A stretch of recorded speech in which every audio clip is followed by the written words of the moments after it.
so that if you all want a recording of it afterwards, you can have that.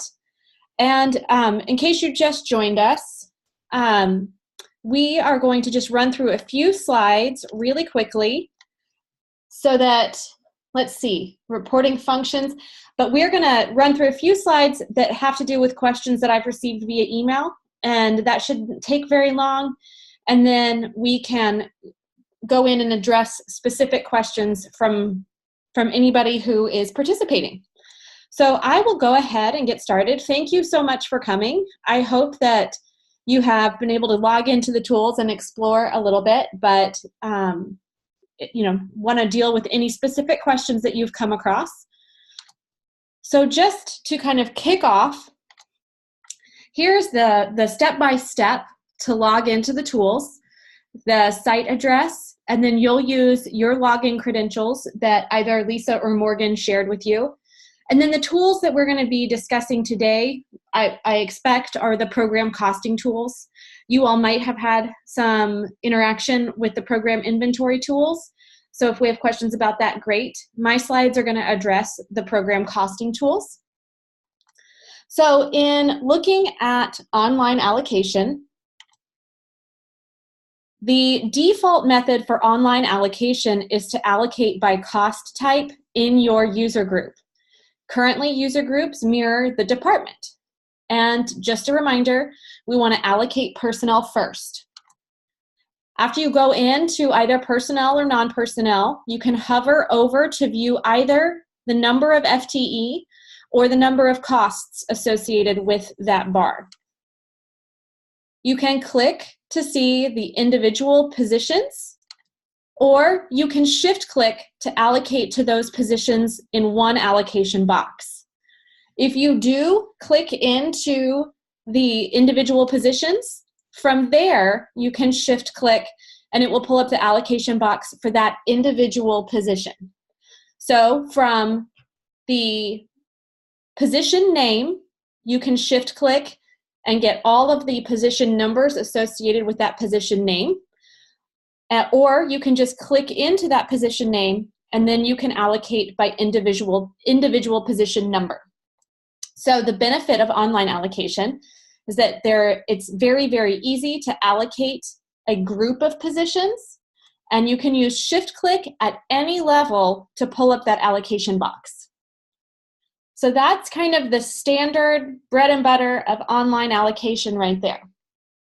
However, you might not want to allocate by cost type, then object level 1, which is position name, and then object level 2, which is position number. So that's where we go over to that second tab that's above the red bars when you log in, and that's the stack levels tab.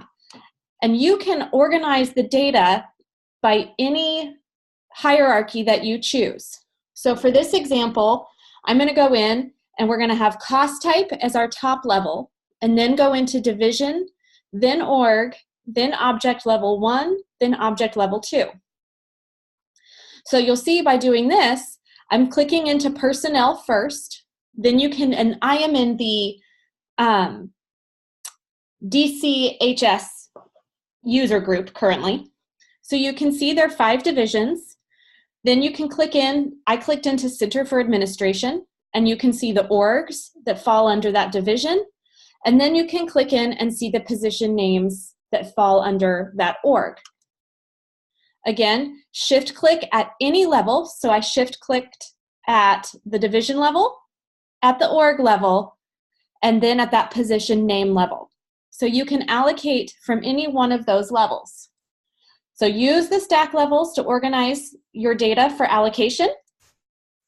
And just to be clear, we do need to designate a cost type if there are personnel and non-personnel within your division or account program or org, so that our system can pull up the correct data.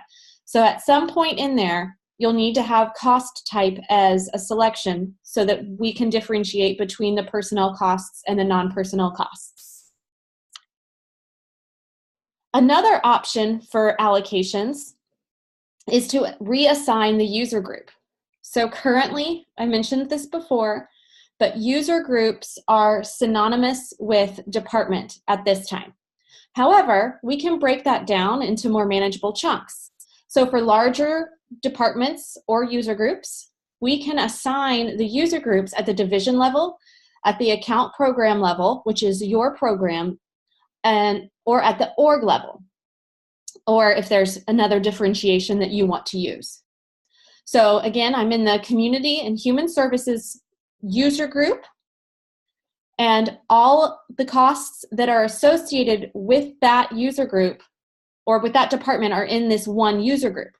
So if we break this down by division or account program type, you'll see that the number of costs goes down. So currently, within this user group, the total number of non-personnel costs is 3,188. The total number of personnel costs is 954. If we break that down by division, and I selected adult services, the non-personnel costs cut in half almost to 1,522, and the personnel costs, same, down to 428. Again, we could do the same thing and assign user groups based on the account program setup. I selected aging and adult services. So this is the total non-personnel count of 201 and the total personnel count of 56. This is just to help break down the allocation process so that you're not faced with the 3,188 costs if it makes sense for you to do it in these smaller chunks. So updating user groups, in addition to narrowing your focus, also allows you to provision users. So you could provision a user to log in and have access just to the data at the division level or just to the data at the account program setup or account program level, excuse me. Okay, so we have stack levels, and then we have user groups, and then this is our last method to discuss today, and this is using an Excel template. So you can again organize by division or account program type. You could do it again by fund or by org. The questions I have received so far are about doing it by division or account program type.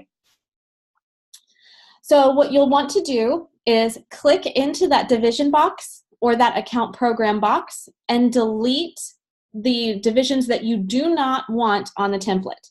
So I am now in environment and transportation, and I put in that I wanted to run this template for engineering and design. You want to make sure that the selections match for both personnel and non-personnel.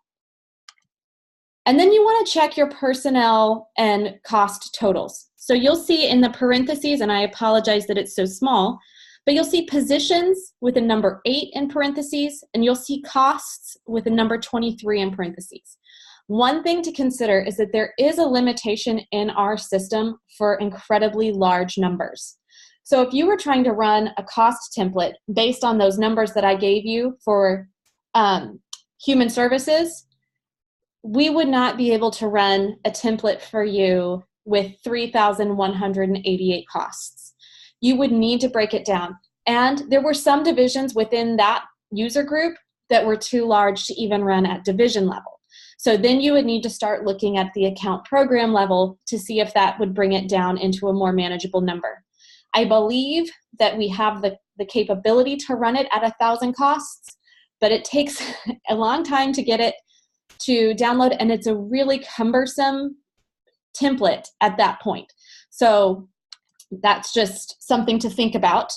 So after you have selected your division or account program or org, you'll hit a button at the top right that says Apply Filters. Then you'll scroll down and you'll click this Create Template. You'll know that the template has been created when it says Template Complete, and you'll click Download. At that point, you'll have an Excel template that you can work from. There are 4 tabs at the bottom of this Excel workbook, and that is Allocate FTE, Allocate Costs, Program Revenue, and Summary. Again, we want to start with FTE because that gives us some increased functionality when we get to costs. You'll see that we have red headers and green headers. So with the FTE, you'll go through and allocate by percentage of time spent. And when you reach 100% allocation, the header turns green.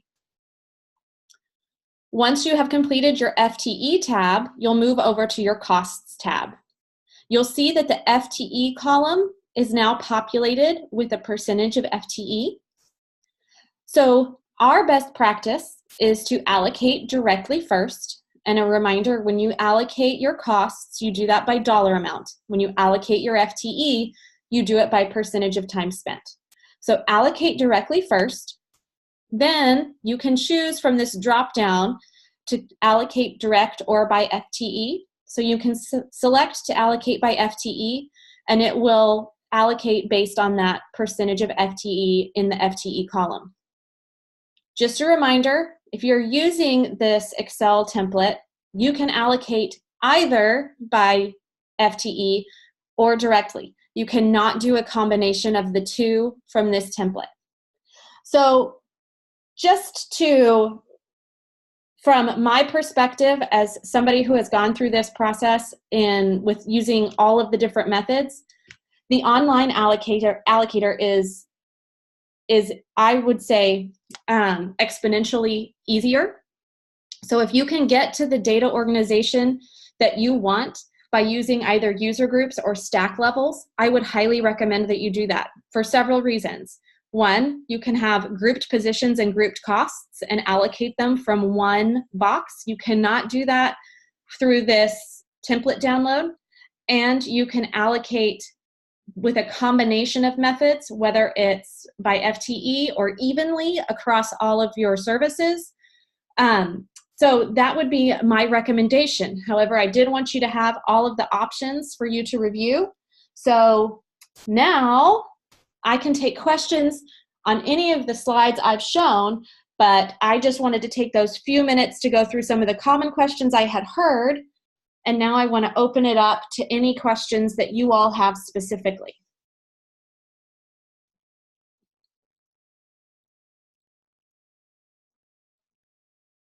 I did see Lisa chatted that she was interested in seeing some reporting functions.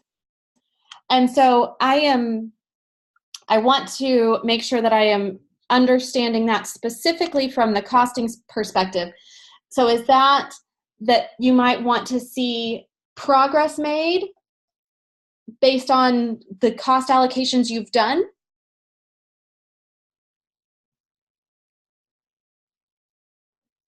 I'll show you. I'm going to just pick, I think I used Circuit Court Clerk yesterday, or maybe it was, I can't remember. Okay, so we have some progress made here in Circuit Court. You can see that it looks like their personnel has been allocated. They still have some work to do on their non-personnel. At this point, there are several things that you can do to review kind of your progress. One is this download summary. So we'll go ahead and click download summary, and it will open up this spreadsheet so that you can view from the program perspective, and that, again, just a reminder, program in PBB, online PBB, is the same as your service. So program name is service name. And you'll see here that we don't have the non-personnel costs allocated yet. So the program total cost or service total cost is not a super helpful tool at this point. However, we can go in and we can review how the FTE was allocated. You will be able to come in and view how the non-personnel costs are allocated once there has been some progress made there. You can also come in, and once we have the program or service costs finalized, all of these will be populated with their service cost summary. If you have revenue to allocate, it will be here. And I know we didn't go into revenue in great detail during the training, but it's the same type of allocations. But again, when you log in, your user group will be populated. You'll see your non-personnel and your personnel, and in this top right corner, you can download summary. Okay, Lisa, did that answer your question?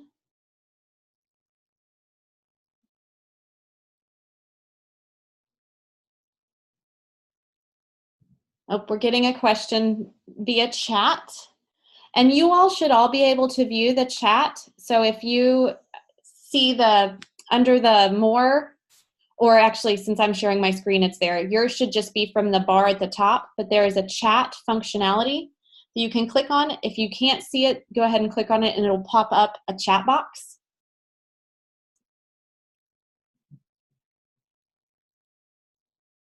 In the download summary, is there any way to see the employee name? You know, let's take a look. It may not be in this summary. I am not sure. Let's see, we had employee name in the comments section of the budget data file. So that I do not see that comments pulls up here. However, you should be able to see employee name. Sorry.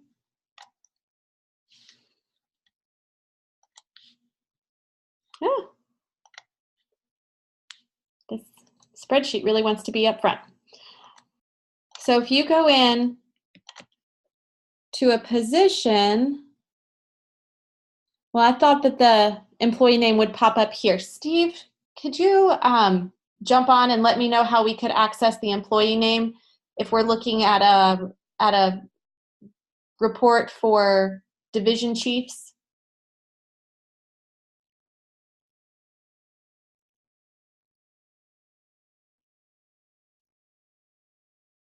Okay, Steve may not be on. Lisa, let me follow up with you on how we can access an employee summary based on position with specificity of employee name. Okay, show again. I have a question about how to allocate groups of positions. Okay, so I'm just going to go through this, if it's all right, from our standard allocation summary. So that's just going from cost type to object level 1, then object level 2. So object level 1 is our position name, and object level 2 is our position number. So if you scroll over the position name, you'll be able to see how many FTE are associated with that position name. So I may not have picked a good example. There we go, there's 2. So we're gonna hold down Shift and click, and both of those positions pull up there. So you'd be able to allocate them based on the Shift click at the position name level. However, if you want to do it where we have modified the stack levels, so if we go through and we did it like the example earlier where we went in by division and then org and then object level 1 and then object level 2, we update our stack levels, come back to the allocation summary, click into personnel. We now see division. We click into org, and you know what? Let me go into a bigger, we'll just go into this community and human services. That way you can see this in action. Okay, so now we're going to click into our cost type. We'll click into our division. And then if you wanted to pull up a group allocation box based on org, and that may be unreasonable for just the size of an org, but let's see, we shift and click, and then all of the positions pull up in this top box. So you'll see you can shift click at the level that you choose to allocate, and it will pull up those positions. So if you choose to allocate from the org level, or if you choose to allocate from the division level, it's that shift click functionality that will help pull up that group allocation box. So you could do it again from this division level, and it would just be a larger allocator. And that's probably a little bit overwhelming as you're trying to allocate to your services, but it may not be. You may choose that you want to do that. And again, I modified the stack levels by clicking on this tab and organizing the data by division, then org, then object level 1, which is position name, and object level 2 by position number. So then let me actually go in and do one of those allocations. So I think I was in this group home.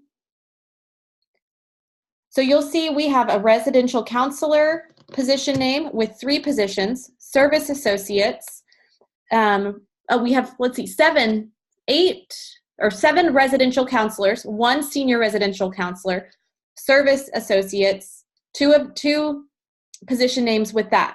So if you wanted to pull up all of these positions, but you wanted to allocate them differently, you could simply uncheck the positions that you did not want to allocate, and then you could go down here and you can allocate. My screen is, there we go. Sorry, I changed my screen size and it updated my checkboxes. But you could then go in here and allocate directly by percentage of time spent on services, and then spread evenly anything that was remaining, and then just click update, and it will update the positions that are checked. So then you could uncheck those and check the 3 you had remaining, or check the 2 service associates and the senior residential counselor. So that would then give you the ability to allocate by position within a division or an org, but you could see it all on one page if you wanted to. Was that helpful for the group position allocation? Perfect. Okay. Let's see. Any other questions about how to access the data for you? Is there a different way that somebody wants me to organize it so they can see it that way? I can show you real quick while I'm waiting on any other questions. Here is your allocation summary up here at the top. Scroll down, and here's where you find the filters. So if we were going to go in, and like I told you, I tried to run a template by division for this community and human services. So let's just take a look at the Center for Administration division. There are 48 positions and 167 costs. So we know that based on the size of this template, it will run when we want to run the template. And you'll come back up here, and this is just a giant screen because there's so many orgs. Oftentimes you won't have to scroll so much, but you'll apply the filters. It will apply them up here, but it will also, as you scroll down, apply them for this template. So you would create the template. Once you see the template created in blue, which this may just take a minute, then you'll click download. While we're waiting on that to download, I just want to show you the tab next to download program costing is upload program costing. And I'm going to show you, I'm just going to pull up this one for the purpose of demonstrating. Maybe. My Excel is acting funny today. There we go. So if you do choose to use the template, then you will do all of your updates here. You can save it to your desktop or to whatever folder you choose. And then you'll go to that upload tab. I do want to point out that if you decide to use the template, please do not add any rows or columns or enter any information outside of the formatted areas. If you do, you will get an error when you try to upload. So just fair warning, no added columns, no added rows. You'll see way over here to the right, I didn't show you this earlier, but the descriptions for each of your services are over here so that you can come in and review that without having to go back and forth from screen to screen. So you'll come in here, once you've done your allocations, you can save it, and then let's see how this looks. Yep, so template complete. Then you can download, make your changes, and then you'll come here, browse, and upload the file. So that was the example of making a change to the filter, applying the filter, and then downloading or creating, downloading, and uploading. Again, my recommendation is to do it through the online allocator using either the stack levels or updating the user group settings, but the file does not need to have the same name. No, thank you for that question. You can save it. So if you want to rename it file upload or FTE file upload, because you can do the allocations for the FTE tab and upload it, and that will update any FTE allocations here. So you can just upload one tab if that's all that you want to do with the template allocator. But no, you can name it whatever suits you to upload it to our system.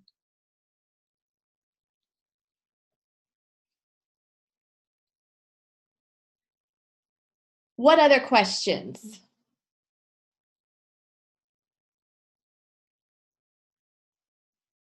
We've done a lot of the examples today in the personnel, but we can easily, it's fairly mirrored to non-personnel. The only big difference is, let me come in here and I'm going to shift click again at this org level. So at the org level, it'll pull up the costs associated. You have some additional functionality for non-personnel. We always say allocate your FTE first. That's because it will populate this column just like it does on the template, and then you can spread by FTE. Again, the increased functionality of the online allocator is that you can do a combination of allocators. So you can come in and directly allocate, and then if you have remaining costs, you can hit one of these buttons. So I'll just do that real quick. We have, let's see, $3,500 to allocate. So I'll allocate 1,000 here, 700 here, and then let's just do 250 here. And that's all that I can do directly. If I had populated my FTE with allocations, I could hit the FTE button and it would spread the costs evenly across each one of these services that had FTE associated. Since we haven't gone through and allocated the FTE for this yet, I'm going to hit the evenly button. And you'll see it allocated all of the remaining costs evenly across each one of these services because they were all selected. Again, you can deselect any of these services so that the allocations don't go to those. And the FTE would, of course, spread them with that percentage in mind. I'm going to reset this. And then you can also come in and say, okay, I know that 35% of the costs go to this service, 15% go to this service, we'll check my math, and then 50% go to this service, and hit the percent button, and it will do that math for you. Okay, let me check my chat button, or my chat box here. Can you add org number to the template? It shows the org name only. You know what? I don't believe we can. Let me wait for this to pull up. The fields that are on the template are hard-coded into the template. So the option that we would have would be to change the way the budget data is uploaded into the tools. And I think that that's probably something that is not a venture that Lisa wants to endeavor, but it would just be up there with org name. That's just the data that our system is going to pull for this template. Okay, if you have entered data in the online tool, does the upload override? No, it should not override. If you have done online allocations and then you download the template, those allocations are going to be in the template. So for instance, if we looked at, I think I had one from county or circuit court, let's see. And you'll notice they have done online allocations. Oh, I must have, let's see. These are my examples that I just did on the spreadsheet. But if we'll go in real quick. But you'll see this circuit court that we were looking at earlier. They have done some of their Let's see if it's going to update for me. Well, just so you all don't have to wait, if you have done online allocations and you download a template, that will be reflected in the template, and then you can make modifications. I believe and Steve, there's no button they need to select. Oh, here we go. Allow for service inventory edits. Let's see.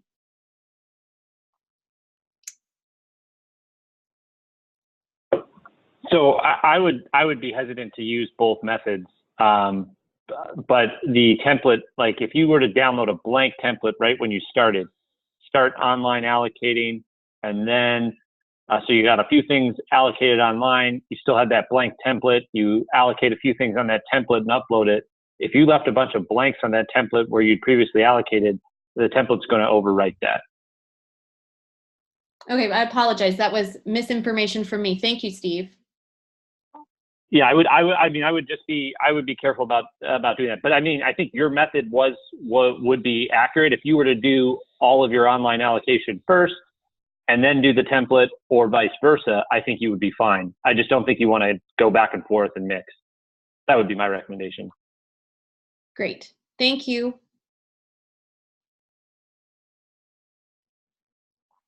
Okay. So we have reviewed allocating personnel and non-personnel, allocating multiple positions together. That same thing would go for costs.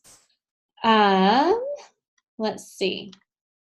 Same thing would be for costs. If we come in here by division and then org, let's see, we have, oh, hang on, I'm going to try to find one. Here, if we have, I'll do the 23 costs because that's more exciting. If we have 23 costs here, shift, click, same thing that we saw in positions. All of those costs are going to come up here. You can select or deselect any of the costs that you want to allocate, and then you can select your services and allocate them to the chosen costs to the chosen services.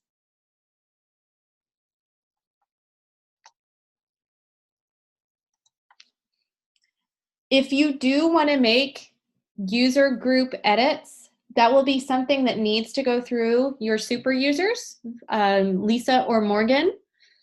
So if that is a path that you want to go down, then just have that conversation with Lisa or Morgan, and we can make the changes from the back end of the tools.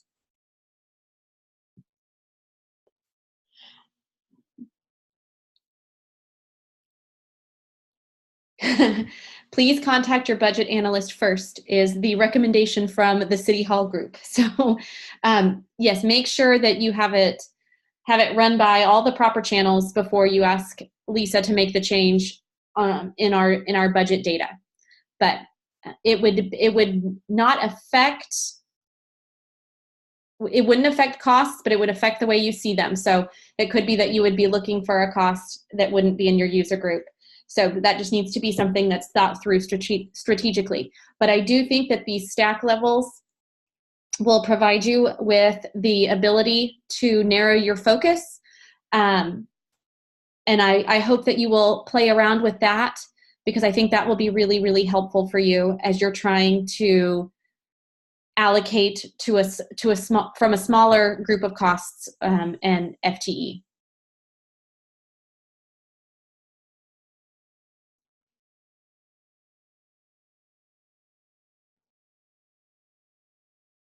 Okay.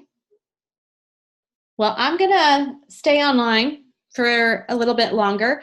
I will share this recording with Lisa. I will also share the slides so that you will have that available to you to review and go back to. Lisa and Morgan are excellent resources for information as well, and anything that they are unable to answer, I will do my best to get back with them as quickly as possible.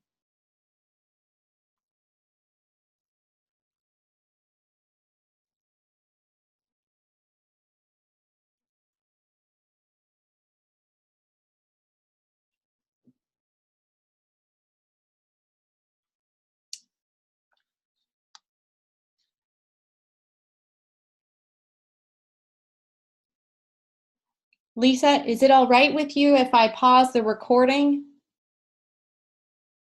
Awesome.